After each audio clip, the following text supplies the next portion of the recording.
you got a call from the Yardbirds to put an overdub on a tune called For Your Love. Well, it wasn't an overdub, it was to play all right the way through it. Oh, okay. Yeah, and they called me up, and you know, they were in the same agency that I was in, and so we all knew one another. You know, Paul Samwell Smith called me up and said, "Hey, Bri, are you working this afternoon?" And I said, "No." He said, "Could you come up to town and play on our single?" So I said, "Sure."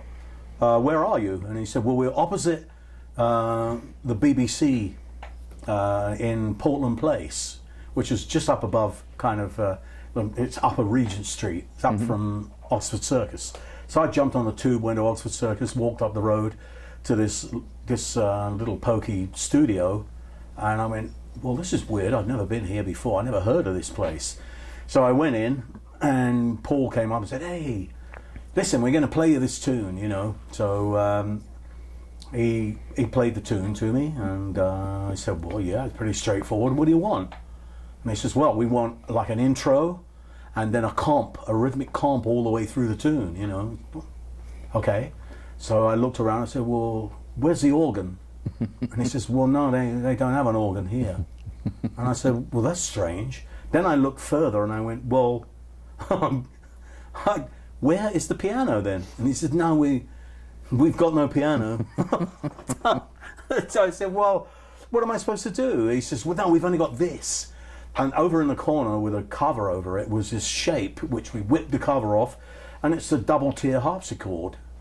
So I immediately thought, a real harpsichord? A real harpsichord. Like a big, classical type harpsichord, classical harpsichord, yeah. 2 tiers, two manuals. And that was the keyboard they had. Yeah, so I said, I thought they, you know, this was a joke. I thought, well, "Hey, yeah, you got me."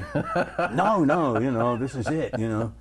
So anyway, they played the tune again. I listened to the tune. I went, "Well, I've never played one of these things, so it feels a bit strange, you know, for the keyboard." But I said, "Well, look, I think the best thing to do is maybe take the chords from the tune. I'm going to do these rolling arpeggios, wang, wang, wang, and then when we get going, I'll play some kind of rhythm thing, you know."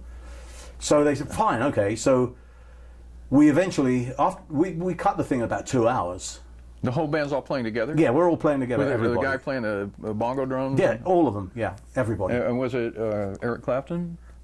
I think it was. Yeah, it was the last thing that Eric did. Yeah. And I think, yeah, because Jeff was coming in, you know, just after that, you know. Jeff Beck. Yeah.